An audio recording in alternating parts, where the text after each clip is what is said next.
സമയം എത്ര പെട്ടെന്നാ പോണേല്ലേ. കല്യാണം കഴിഞ്ഞ് വരുമ്പോഴേ ഇത്ര ഉണ്ടായിരുന്ന മാവും തയ്യായിരുന്നു. ഇതിപ്പോൾ മാവ് നിറച്ച് മാങ്ങയാണ്. ഇപ്പോൾ വളർന്ന് പുര നിറഞ്ഞതേ കൊട്ട നിറച്ച് മാങ്ങ സമ്മാനം തന്നു. സംഭവം ഇന്നലെയാണ് ഉണ്ടായത്. ഇന്നലെ രാത്രി നല്ല മഴയായിരുന്നു. പോരാത്തതിന് ആഞ്ഞടിച്ച് വീശിന കാറ്റും. ആ കാറ്റത്തെ ആടി ഉലഞ്ഞ് പഴുത്ത് വിളഞ്ഞ് കിടക്കണന്മാരൊക്കെ പൊട്ടി നിലത്തേക്ക് വീണു.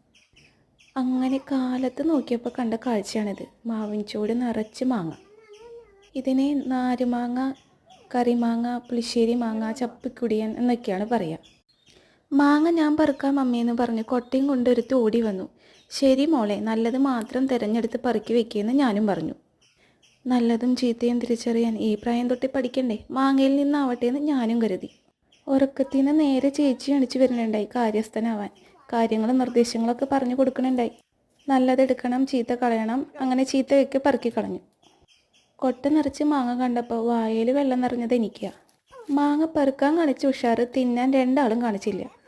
അല്ലെങ്കിലും വീട്ടിലുണ്ടാവണ മാങ്ങ, ചക്ക, ചാമ്പയ്ക്ക ഇതൊക്കെ കുറേ കാണുമ്പോൾ ഉണ്ടല്ലോ, പിന്നെ അവർ തിരിഞ്ഞു നോക്കില്ല. എന്നാലും പേരിന് ഒന്നോ രണ്ടെണ്ണം കൊതിക്ക് തിന്നുന്നല്ലാണ്ട് ബാക്കിയൊക്കെ ഞാൻ തന്നെ തിന്ന് തീർക്കണം.